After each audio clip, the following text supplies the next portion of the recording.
ഇന്ന് നമുക്ക് അടിപൊളി ടേസ്റ്റിൽ ഒരു കറി ഉണ്ടാക്കിയെടുത്താലോ.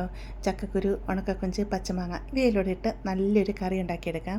അതിനുവേണ്ടി 250 ഗ്രാം ചക്കക്കുരു കഴുകി വൃത്തിയാക്കി ചക്കക്കുരു മെഴുക്കൂട്ടി കരിയുന്ന രീതിയിൽ അരിഞ്ഞൊരു ചട്ടിയിലിട്ട് കൊടുത്തിട്ടുണ്ട്.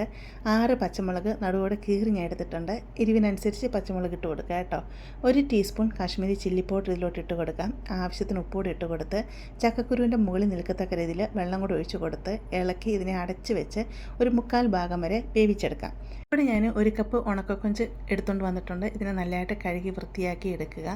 അതുപോലെ ഇവിടെ ഞാൻ 2 മാങ്ങ എടുത്തിട്ടുണ്ട്. എൻ്റെ ഇരുന്ന മാങ്ങ എന്ന് പറഞ്ഞാൽ പഴുക്കാറായ മാങ്ങയായിരുന്നേ, അധികം പുളിയില്ല, അതുകൊണ്ടാണ് 2 മാങ്ങ എടുത്തത്. നല്ല പുളിയുള്ള മാങ്ങയാണെങ്കിൽ 1 മാങ്ങ എടുക്കുക കേട്ടോ.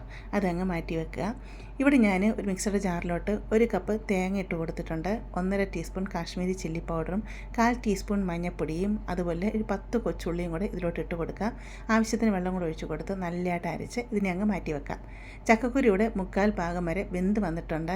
ഇതിലോട്ട് നമ്മൾ കഴുകി വൃത്തിയാക്കി വെച്ചിരിക്കുന്ന ഉണക്കക്കൊഞ്ചുണ്ടല്ലോ അതങ്ങിട്ട് കൊടുക്കാം. അതുപോലെ പച്ചമാങ്ങ അങ്ങിട്ട് കൊടുക്കാം.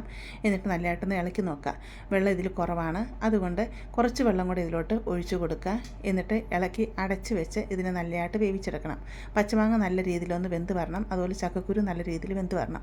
അതുവരെ നമുക്കിതിനൊന്ന് വേവിച്ചെടുക്കാം. ചക്കക്കുരും പച്ചമാങ്ങയൊക്കെ ഇവിടെ നല്ല രീതിയിൽ വെന്ത് വന്നിട്ടുണ്ട്. ഇതിന് ഉടച്ച് നോക്കാം നല്ല രീതിയിൽ വെന്ത് വന്നു. അതുകൊണ്ട് കൈ കൊണ്ട് ഒരെണ്ണം എടുത്തപ്പോൾ കണ്ടില്ല നല്ല രീതിയിൽ വെന്ത് വന്നിട്ടുണ്ട്.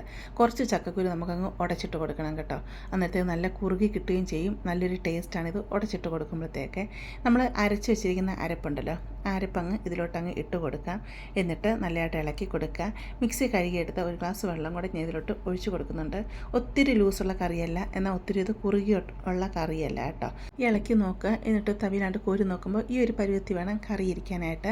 ഇതിലോട്ട് കുറച്ച് കറിവേപ്പിലയും കൂടെ അങ്ങ് ഇട്ട് കൊടുക്കാം. എന്നിട്ട് നല്ലതായിട്ട് ഇളക്കി കൊടുക്കാം. കറി നല്ലതായിട്ടൊന്ന് തിളച്ച് വരണം. അപ്പോഴത്തേക്ക് കടുക് വറുത്തെടുക്കാം. ഞാനൊരു ചീനച്ചട്ടിയിലോട്ട് ശകലം വെളിച്ചെണ്ണ ഒഴിച്ച് കൊടുത്തിരുന്നു. കടുക് ഇട്ട് കൊടുത്തിരുന്നു.